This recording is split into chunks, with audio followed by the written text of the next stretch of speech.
Genesis chapter 1, the creation. In the beginning, God created the universe. When the earth was as yet unformed and desolate, with the surface of the ocean depths shrouded in darkness, and while the Spirit of God was hovering over the surface of the waters, God said, "Let there be light." So there was light. God saw that the light was beautiful. He separated the light from the darkness, calling the light day, and the darkness night. The twilight and the dawn were day one. Then God said, "Let there be a canopy between bodies of water, separating bodies of water from bodies of water." So God made a canopy that separated the water beneath the canopy from the water above it. And that is what happened. God called the canopy sky. The twilight and the dawn were the second day. Then God said, "Let the water beneath the sky come together into one area, and let dry ground appear." And that is what happened. God called the dry ground land, and he called the water that had come together oceans. And God saw how good it was.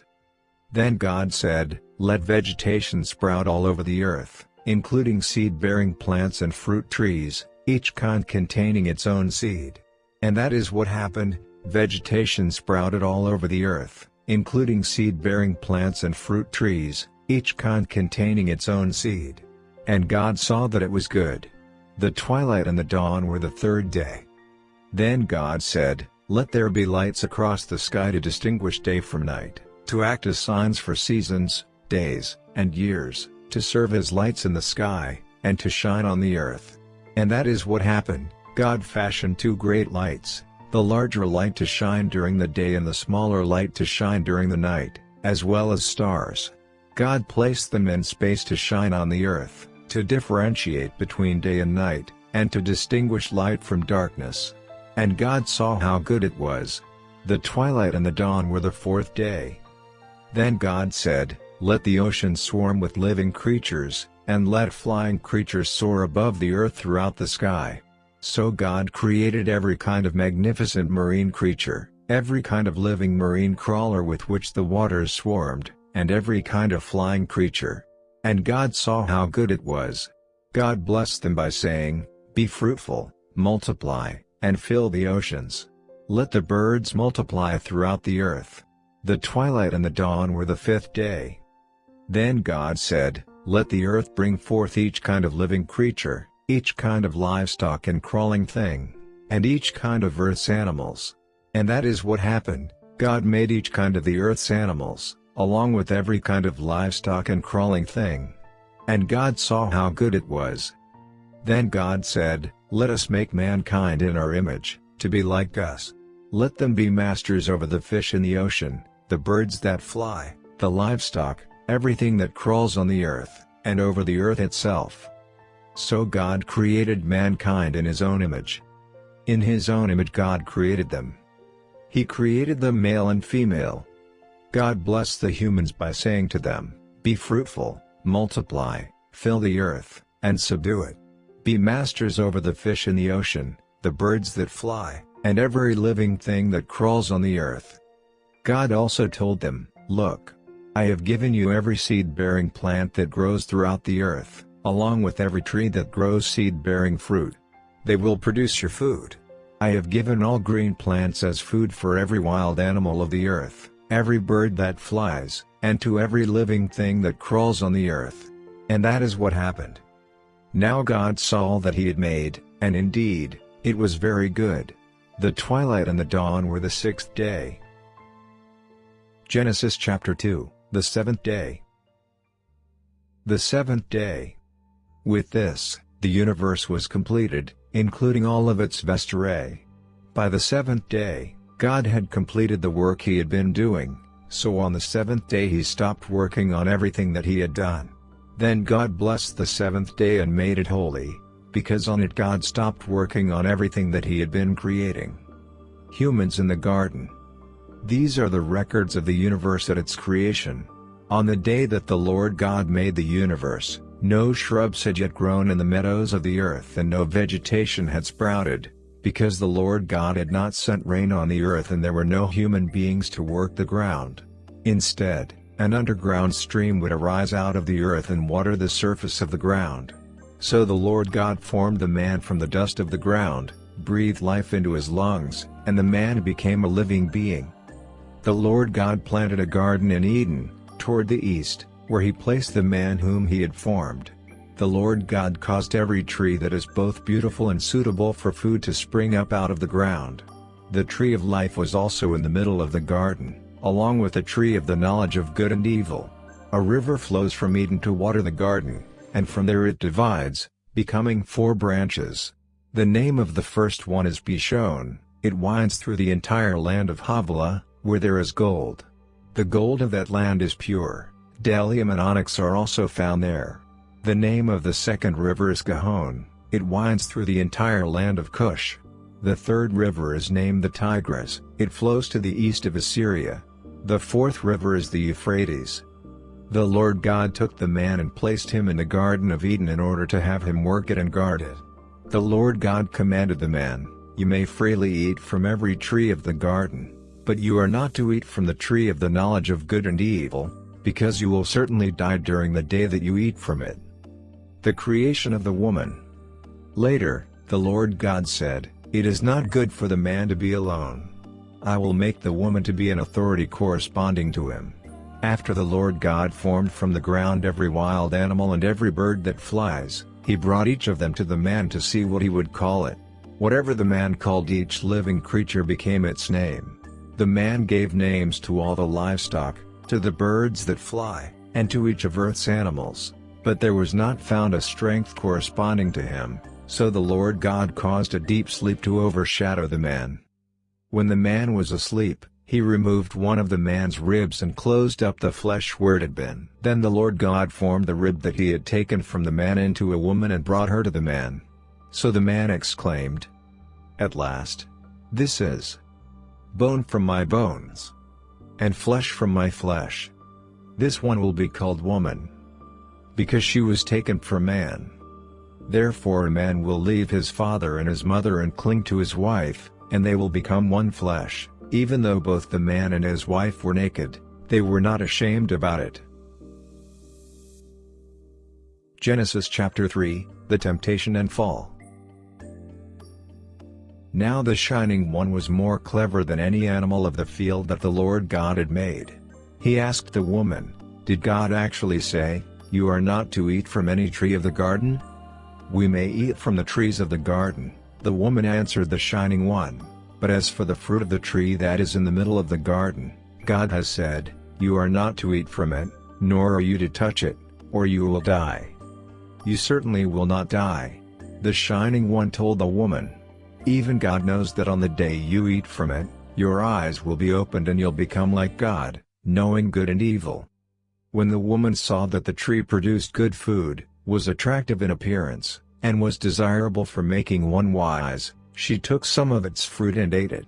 Then she also gave some to her husband who was with her, and he ate some, too.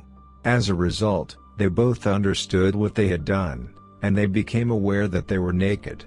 So they sewed fig leaves together and made loincloths for themselves.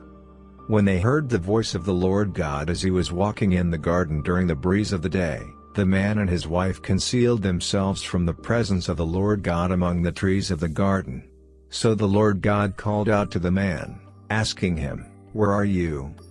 "I heard your voice in the garden," the man answered, "and I was afraid because I was naked, so I hid from you."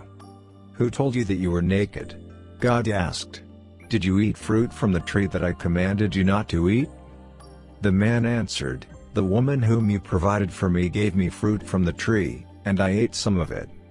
Then the Lord God asked the woman, "What did you do?" "The Shining One misled me," the woman answered, "so I ate." The penalty of sin. The Lord God told the Shining One, "Because you have done this, you are more cursed than all the livestock, and more than all the earth's animals. You'll crawl on your belly and eat dust as long as you live. I'll place hostility between you and the woman, between your offspring and her offspring. He'll strike you on the head, and you'll strike him on the heel." He told the woman, "I'll greatly increase the pain of your labor during childbirth. It will be painful for you to bear children. since your trust is turning toward your husband, and he will dominate you." He told the man, "Because you have listened to what your wife said, and have eaten from the tree about which I commanded you, you are not to not eat from it. Cursed is the ground because of you. You'll eat from it through pain-filled labor for the rest of your life. It will produce thorns and thistles for you, and you'll eat the plants from the meadows. You will eat food by the sweat of your brow until you're buried in the ground, because you were taken from it. You are made from dust and you'll return to dust." Now Adam had named his wife Eve, because she was to become the mother of everyone who was living. The Lord God fashioned garments from animal skins for Adam and his wife, and clothed them. Later, the Lord God said, "Look, the man has become like one of us in knowing good and evil. Now, so he won't reach out, also take from the tree of life, eat, and then live forever." Therefore the Lord God expelled the man from the Garden of Eden so he would work the ground from which he had been taken. After he had expelled the man, the Lord God placed winged angels at the eastern end of the Garden of Eden, along with a fiery, turning sword, to prevent access to the tree of life. Genesis chapter 4, Cain and Abel. Later, Cain had sexual relations with his wife. She became pregnant and gave birth to Enoch. Cain founded a city and named it after his son Enoch. Irad was born to Enoch. Irad fathered Mehujael, and Mehujael fathered Methuselah, and Methuselah fathered Lamech. Later, Lamech married two wives. One was named Ada and the other was named Zillah. Ada gave birth to Jabal, who became the ancestor of those who live in tents and herd livestock. His brother was named Jubal. He became the ancestor of all those who play the lyre and the flute. Zillah gave birth to Tubal-Cain, who became a forger of bronze and iron work. Tubal-Cain's sister was Naamah.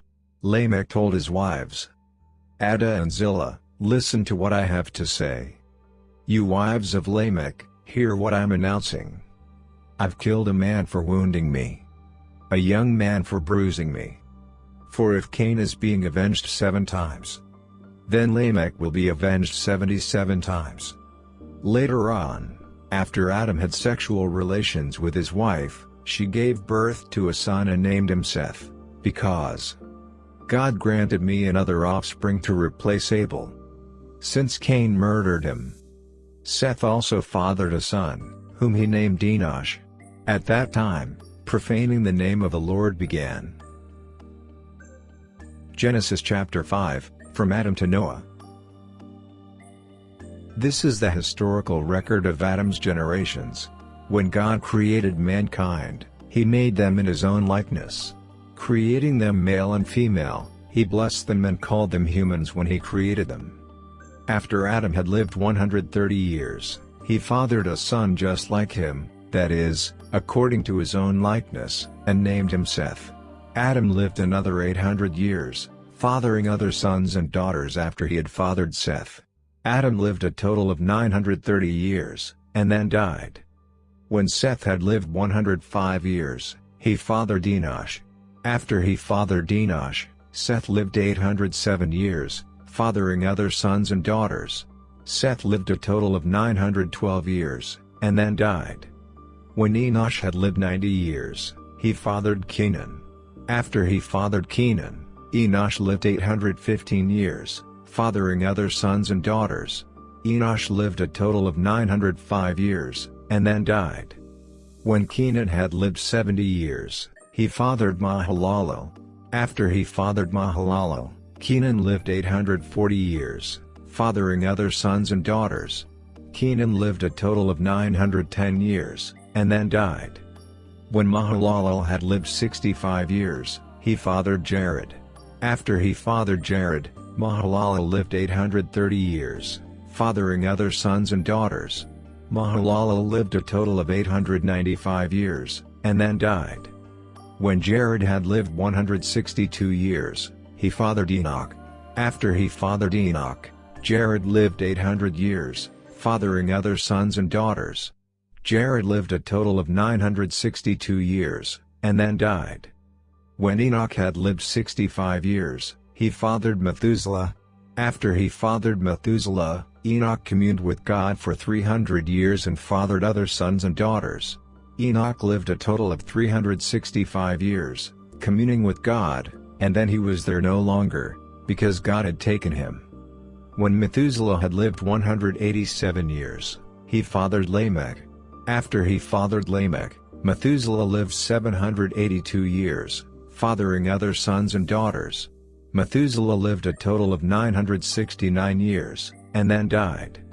When Lamech had lived 182 years, he fathered a son, whom he named Noah, because he said, "May this one comfort us from our work, from pain that is caused by our manual labor, and from the ground that the Lord has cursed."